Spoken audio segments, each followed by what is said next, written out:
రాష్ట్రంలో కూటమి ప్రభుత్వం ప్రజల ఆకాంక్ష మేరకు పనిచేస్తూ రాష్ట్రాన్ని ఆర్థికంగా బలోపేతం చేస్తూ అభివృద్ధి సంక్షేమ ఫలాలను ప్రజలకు అందించడంలో ముఖ్యమంత్రి నారా చంద్రబాబు నాయుడు కృషి ఎనలేనిదని మాజీ సర్పంచ్ మమత అన్నారు. తిరుపతి నగరంలోని ఎంఆర్పల్లిలో స్థానిక ప్రజలతో మాజీ సర్పంచ్ మమత మమేకమై కూటమి ప్రభుత్వంలో సంక్షేమ పథకాలు అందుతున్నాయని ప్రజలు ఆనందంగా ఉన్నారని ఆనందాన్ని వ్యక్తం చేశారు. గాడి తప్పిన రాష్ట్రాన్ని రాత్రింబవళ్లు కష్టపడి అభివృద్ధి పదంలో నడిపిస్తున్న ముఖ్యమంత్రి నారా చంద్రబాబు నాయుడును అభినందించాల్సిన మాజీ సీఎం జగన్మోహన్ రెడ్డి, ఆయన అనుచరులు అర్ధరహిత విమర్శలతో ప్రజలు మరింత చీకొట్టించుకునే విధంగా వ్యవహరిస్తున్నారని ఈ సందర్భంగా ఆమె దుయ్యబట్టారు. అందరికీ నమస్కారం. మన కూటమి ప్రభుత్వం వచ్చిన తర్వాత 1 సంవత్సరం కాలం పూర్తయింది అధికారంలోకి వచ్చి. ఈ సంవత్సర కాలంలో కూడా ఎన్నో అగాధాలను పూడ్చుకుంటూ ఎన్నో అడ్డంకులను అధిగమిస్తూ నారా చంద్రబాబు నాయుడు గారు ఆయన ఇచ్చిన మాట ప్రకారము మొత్తము డెవలప్మెంటల్ ప్రాజెక్ట్స్ అంతా కూడా ఇంప్లిమెంట్ చేయడం జరిగింది. అదేవిధంగా సూపర్ 6 హామీలకు చాలా వరకు నెరవేర్చడం జరిగింది.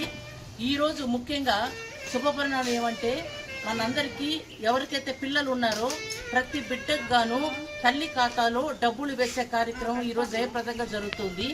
మన రాష్ట్రంలో 67 లక్షల మంది విద్యార్థులకు దీనివల్ల వారి తల్లుల ఖాతాల్లో డబ్బు జమ చేయడం జరుగుతుంది. పిల్లలకు వాళ్ళు పట్టించుకునేదానికి, మంచి చెడ్డ చూసుకునేదానికి, ఫీజులు కానీ పుస్తకాలు కానీ ఏదన్నా కానీ. ఇంకొక హామీ ఆగస్టు మనకి ఆ బస్సు ఉచిత బస్సు రవాణా దాన్ని కూడా ప్రవేశపెడుతున్నాము. అవి సూపర్ 6 హామీలన్నీ నెరవేరినాయి అని చెప్పుకోవచ్చు మనం సంతోషంగా. ఎన్నో లక్షల కోట్ల అప్పులు ఉన్న రాష్ట్రాన్ని ప్రగతి పదంలో నడిపిస్తున్న గౌరవనీయులు నారా చంద్రబాబు నాయుడు గారికి, అదేవిధంగా నారా లోకేష్ గారికి అన్ని విధాల సీఎం గారికి తోడ్పాటు అందజేసి ఆయన స్థితికి వచ్చేందుకు ముఖ్య కారకురాలైన భువనేశ్వర్ అమ్మగారికి అందరికీ మేము కృతజ్ఞతలు తెలియజేస్తున్నాము. ఈరోజు ఈ శుభదినము ఒక కార్యక్రమాన్ని చేపట్టాము. చంద్రన్న కిరణాలు దీని పేరు. మనకు తెలుసు ఎన్నో కోట్ల కుటుంబాలు 5 కోట్ల మంది ప్రజానీకం కూడా లబ్ధి పొందుతున్నారు మన రాష్ట్ర డెవలప్మెంట్ గురించి. మన రాష్ట్రము మొత్తం దేశంలోనే అభివృద్ధిలో అగ్రగామిగా ఉండాలనే ఉద్దేశంతో సీఎం గారు చాలా వినూత్నమైన పథకాలు కూడా ప్రవేశపెడుతున్నారు. చాలా సక్సెస్ఫుల్గా కూడా ఇంప్లిమెంట్ చేస్తున్నారు.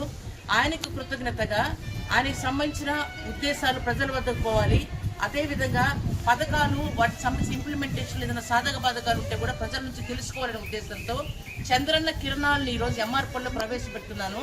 ఈ చంద్రన్న కిరణాలు ఎంఆర్పల్లిలో ప్రతిరోజు జరుగుతుంది. కేవలం ఈ రోజే కాదు, ఎంఆర్పల్లిలో ఉన్న వార్డుల్లో ప్రతిరోజు ఒక్కో ప్లేస్ని మేము ఐడెంటిఫై చేసి అక్కడ అందరినీ పలకరించడం, వారి కష్ట సుఖాలు తెలుసుకోవటం, ఇలా విధంగా మేము ముందుకెళ్లాలని కోరుకుంటున్నాము. ఎంఆర్పల్లి అయిన తర్వాత మెల్లమెల్లగా దీన్ని తిరుపతిలో ఇతర ప్రాంతాలు కూడా విస్తరించే ఐడియా ఉంది మాకు.